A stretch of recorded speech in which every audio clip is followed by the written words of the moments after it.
Hi, Amy. Thanks for joining us today to talk a little bit about complex cases in the chronically ill patient and mood disorders, things like depression, anxiety, sleep disorders. I know as a psychotherapist, I often see people coming into practice presenting, let's say, with depression, but there's a suspicion on my part that there's some underlying biological component to what's presenting as a mood disorder. And as a nurse practitioner, I'd love to hear a little bit about what you're seeing. I know you work with children, I know you work with women quite a bit, and you deal with some of the most complex cases. I do. I definitely inherit complex cases. The kinds of patients that I tend to see have been through the medical system and are too complicated, or there are too many moving parts to be able to address in a typical medical appointment. 10, 15 minutes very often is not enough time to just tease out the pieces and wrap your head around what all the different components of that type of an illness. So those are the people I tend to see in my practice. Can you share with us, let's say, for instance, in your female population, where you might see some women coming in presenting, let's say, with a mood disorder, and you start to address other systems in the body and you see some sort of a resolution in what initially might have presented as a mood disorder? It's in my practice, it's unusual for someone to come in with only a mood disorder. Like, they're not going to say, I just have anxiety and that's it. They might say, I have anxiety, I have joint pain, my stomach hurts me, my back hurts me, my eyes are dry, my cycles are irregular. There's a bunch of stuff going on.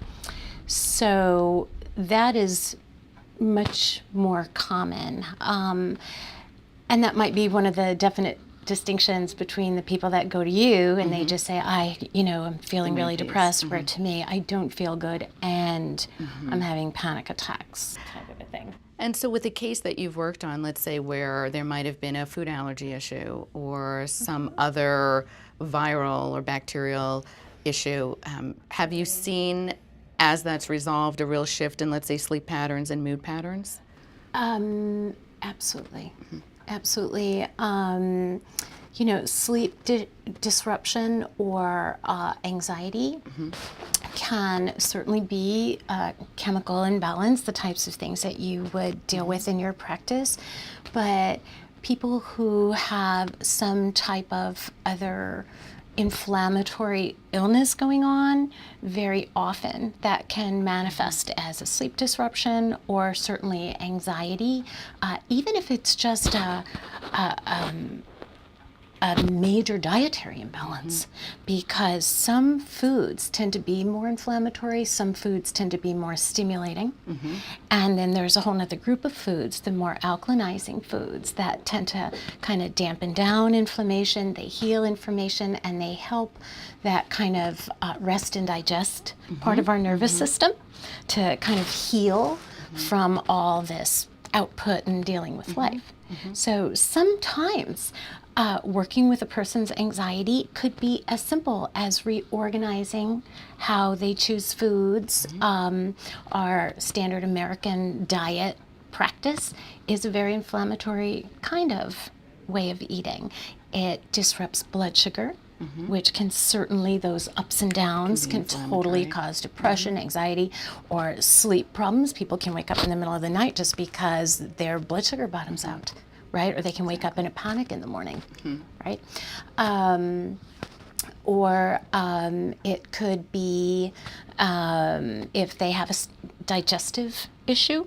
I see a really strong connection between food allergies that are gut-based, so they tend to be deep types of allergic responses, and especially gluten allergies and anxiety or depression, because that kind of gut-brain axis is very, very tight. And I see that across the board. I see that in a particular population of children that we treat with this population. pediatric acute neuropsychiatric syndrome that have a very weak blood-brain barrier as well. So many of them have this gluten problem with a leaky gut or a digestive issue that also manifests in the brain or...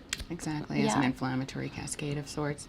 What I've seen a trend in psychopharmacology, especially over the last 5 or 7 years, is more and more patients coming in on these new novel pharmaceuticals that they're adding as adjunct therapy to what we used to look at as the standard, SSRIs, SNRIs, and they are giving these new drugs that in the past were used for things like seizures, like a lamictal drug, for instance, and what that's affecting is glutamate. Right. So I always wonder when somebody comes in and that was the magic sort of bullet in their pharmacology, that is there some other deeper issue going on, in which case I often like to collaborate with their health team at large, because I don't think we can approach it from one system. No, and I think that is the mistake of a lot of the medical model, is thinking that, one practitioner is supposed to be able, in the very short time that they have, to look at the whole picture. It's just not really possible. I mean, we see people in our practice, I see people for at least an hour, and I still am working kind of off, behind the scenes. So, and I only know what I know. So I think that kind of collaboration is a really, really important part of the model. And I also, we do a lot of neurotransmitter testing, and I see so many glutamate issues, which are really process issues. It could be methylation or other kind of detoxification issues, and that's a whole nother component or a whole nother way that a person can arrive at anxiety or sleep disruption is because their detox pathways are not dialed in, or maybe they're overloaded.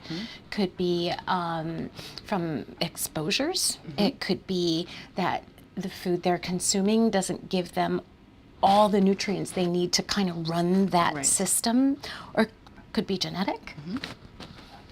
Yeah, lots of considerations. And again, the whole system approach that you're taking is going to impact mood, it's going to impact behavior, it's going to impact sleep, it's going to influence many aspects of their life. So thank you for joining us today, Amy. And thank you for the great work you're doing with the patients that you're working with. Thank you. Yeah, thanks for asking me.